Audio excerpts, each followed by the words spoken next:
Well, it's October. The letters arrived.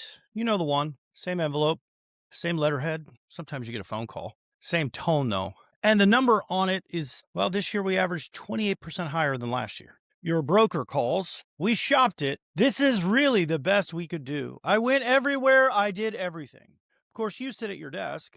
You do the math in your head.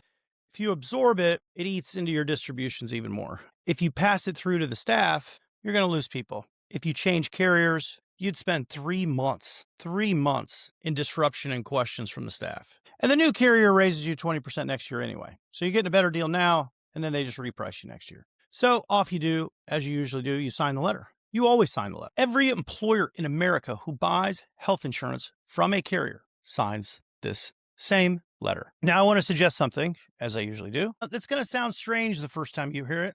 The letter is not a quote. The letter is a tax. The carrier is not pricing your risk, even though they talk about actuaries and underwriting. I think the carrier is pricing what they think you will tolerate. The number on the letter isn't actuarial. It's completely psychological. It is the largest number the carrier believes you will sign without leaving.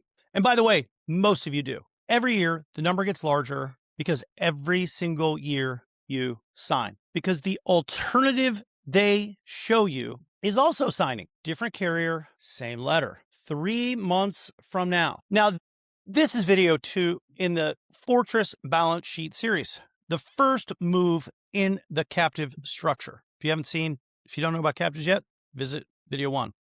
Today, we're going to talk about the health benefits captive. This is the largest single line item on most physician group else, right? It's an expense. It is a line you feel generally every January. It's also the line your CFO, if you have one, has stopped trying to control. It is also the line that converts to owned capital faster than any other line on your financial statements. This is why I'm filming this first. You might be saying, what is self-funding? What is a captive? Well, before we get to the captive, I have to walk through one piece of essential plumbing. Most physician groups buy health insurance the same way they buy malpractice insurance. You write a premium check. The carrier holds the risk. The carrier pays if there are any claims. When claims come in low, the carrier keeps the difference. If claims come in high, the carrier raises you next year. You never see the claims data. You never see the math. You don't even see the arithmetic. You just write a check and trust the renewal. That is the fully insured model, and it works throughout the United States for them, not for you. And it's what most small practices use. It is also what costs the most and has the least choice. Now, there is a different model called self-funding. In the self-funded model, your group holds the risk. Yes, it does. Holds all the risk. All of it that you can take. Your group pays the claims as they come in. Yes, you generally hire a third-party administrator to pay the claims. You don't have to, but generally you do. You buy a stop-loss policy to cap your downside on a single catastrophic claim. All makes sense. Beyond that, every dollar that does not become a claim stays with you. Isn't that nice? Stays with you. More than 80% of large American employers are run this way. Walmart, Boeing, Devon Energy, Exxon, Google, Amazon, even the university where you or your children went to school, or the hospital system that bought your competitor's practice last year. They all self-fund. The reason isn't very complicated. The math is significantly better when you self-fund. Every actuary on earth will tell you so if you ask. Now, why don't physicians self-fund? Here is where it gets really uncomfortable for some of you. The largest employers in America and abroad have figured out self-funding many decades ago. The only group of employers who haven't largely figured it out yet, my dear friends, are the ones that employ doctors and 1099 doctors. Now, this isn't meant to be an insult, of course. This is a fact pattern. Physician groups are running the same fully insured plans they ran in 2005. Heck, they're the same ones they ran in 1995. Paying the same kind of carrier renewals. They just get higher and higher. You guys complain, and then you keep signing. The reason isn't a lack of intelligence. That's for sure. The reason is a lack of advocacy. Hear that? Lack of advocacy. The brokers physicians work with are paid commissions by the carriers. Remember, incentives drive behavior. The carriers do not want you to self-fund. The TPAs, the PBMs, and stop-loss vendors are not coordinated. Nobody in your professional life has any incentive to walk you through the conversion. So very few groups do it. Again, you sign the letter. You go back to seeing patients. The renewal arrives again next October. And here we are on repeat. Feel like I'm on Groundhog Day. Self-funding alone is a meaningful improvement. It is. Step 1, fully insured. Step 2, self-funding. A 25-physician group converting from fully insured to self-funded will typically reduce their expenses 15 to 25%. Notice I didn't say save. I said reduce expenses in the first year. Now, sometimes it's more. I've had groups save 60, 70%. That is not the move, though, that we're going to talk about in this particular video. That is merely the floor. That is T-ball. The move I am teaching you is one layer above self-funding. You self-fund your plan, and then you put a captive insurance company on top of it. The captive layer holds the stop loss. The captive owns the underwriting margin. The captive accumulates surplus on the years where claims come in below expectation. Every dollar that would have gone to a stop loss carrier as profit now lands on your balance sheet, the one you own. Same coverage, same risk analysis, same everything, different column. Now, I'm going to show you the math at the 3 scales we set up in video number 1. 25 doctor surgical group. Okay, very common. Combined health benefits spent, roughly $2.5 million a year. So I'll fund the plan. Save 15% in year 1. That's $375,000. For some of you, that's not a lot. For me, it's a huge amount. Layer the captive on top. Retain the stop loss underwriting margin. Accumulate surplus on favorable claims years. Compound at 7%. Again, get out your BA2 Plus or your iPhone and figure this out. Year 5, you're at $3 million of owned capital on your balance sheet.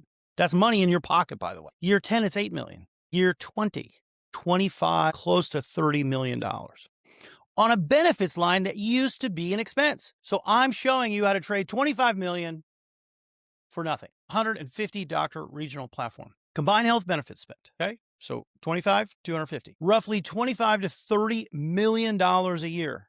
They self-fund, they save 15%. By the way, that's $4 million in year 1. You layer on the captive, same retention discipline, same compound. Year 5, you're at $40 million of owned capital. Year 10, over $100 million. Year 20, $300 to $400 million on just the benefits line. I haven't talked about all the other stuff. One line. 25,000 doctors, a national network, combined health benefits spend. Are you ready? This is the big one. $2.5 to $3 billion a year. Okay, if we do the same conversion in the same percentages, year 20, the captive on the health benefits line alone is one of the single largest insurance balance sheets in the United States, period. Owned by you, the physicians, who generated the premium revenue. Built on dollars you already spent. You just let it go out the door. Now, most of the physicians I describe this to me ask a very similar question. It's always a what about, right? So get ready. What about a bad year? It's a fairly reasonable question. Probably one you could answer if you thought about it. But here's the answer. A self-funded plan with a captive does not eliminate risk. It moves where the risk lives. In the fully insured model, the carrier holds the risk. You pay them a premium that includes their margin and a cushion. In the captive model, your captive holds the risk up to the stop loss attachment point. A reinsurer holds the risk above the attachment point. You buy that reinsurance with a fraction of what you used to pay the carrier. A fraction. The attachment point and the reinsurance structure are designed so that, are you listening? Even in a catastrophic claims year, your captive surplus and the reinsurance level absorb the hit. You do not write a personal check for $1 gazillion. You do not lose the practice. In the worst year, you tap the surplus that you accumulated in the good years. In a typical year, the surplus grows. That's why this strategy works. Over a 20-year horizon, the bad years are absorbed by the good years. That is what the actuarial math shows. That's why people are in the insurance business. This is what every large self-insured employer in America has demonstrated for some 2 decades, if not more. Now, who runs it? This video is not selling a you-do-it-yourself project. Lots of doctors like to do that. They think it's going to save them money. A health benefits captive is a regulated insurance entity. You hire a captive manager. You hire an actuary. You hire a third-party administrator. You hire a stop-loss broker. You hire an underwriter. You hire a claims fiduciary support. You either build that team or you join a structure where the team has already been built. Now, a bunch of doctors and I got together and hired a bunch of people, and we built the second option. Second option is called MedMerge. The health benefits captive is alive and well today. You can take all of your people from fully insured, plop them into the captive. Operates today. It's underwriting today. There's real groups, real lives, real claims are being paid. Licensed in all 50 states. You do not have to wait to join the health benefits captive. And you don't have to build it. You just join. Well, you have to sign some paperwork, but you just join. Look, you'll meet with one of our professionals. If that's what you want to do, I would just sign if I was you. Every seat at the table that is normally yours to fill is already filled. You walk into a room that has been waiting just for physician groups. Now, I want to be direct about this next part. If you are a physician owner of a practice, you have an administrator, and the math in this video is the math you want for your group, like you want to grow your balance sheet, reach out. You can email info@medmerge.co, not .com. You tell us your group size, you tell us your renewal date, tell us where you are now, and there's no minimum size. Like you can be 3 people, you can be 10 people, you can be 300, you can be 3,000. There isn't a qualification gate. 25 doctors again, 12, 6, 5, 2, doesn't matter to me. It could be 500 or 600, like we had yesterday. We run the numbers on your specific situation and tell you what the captive looks like for you. Now, here's something that 99.9% of physicians do not know, because it's not your business to know. Your fully insured plan has a 30 to 45 day cancellation provision built into the contract. You do not have to wait for your renewal date. You don't have to wait till October. You don't have to wait till November. You don't have to re-sign in January. You don't have to do anything. All you have to do is give them a notice. And 30 or 45 days from now, you're paying less and getting more. And you move from the P&L side to the balance sheet side, which makes your practice worth more. Now, that's not a slow conversion. That is a renovation that fits inside a few billing cycles. The choice: you are going to spend money on health benefits until you decide to retire, and then you'll continue to pay health benefits. The actuarial reality of insuring your employees never goes away, at least until you sell. The dollars continue to leave your bank account. The only question is what you have to show for it 10 years from now. And as you know, 10 years, that's tomorrow. One path, 10 years from now. You either have a stack of renewal letters that you've paid, or in the Dutch path, 10 years from now, you have a balance sheet. You can continue to wait for this renewal letter. It will arrive. The number will be 30% higher than last year. You will sit at your desk and do the math in your head again, and then you'll sign. You always sign. That's what you've done. Or you can stop waiting for the letter and you can email us. See how easy that was? Rojas out.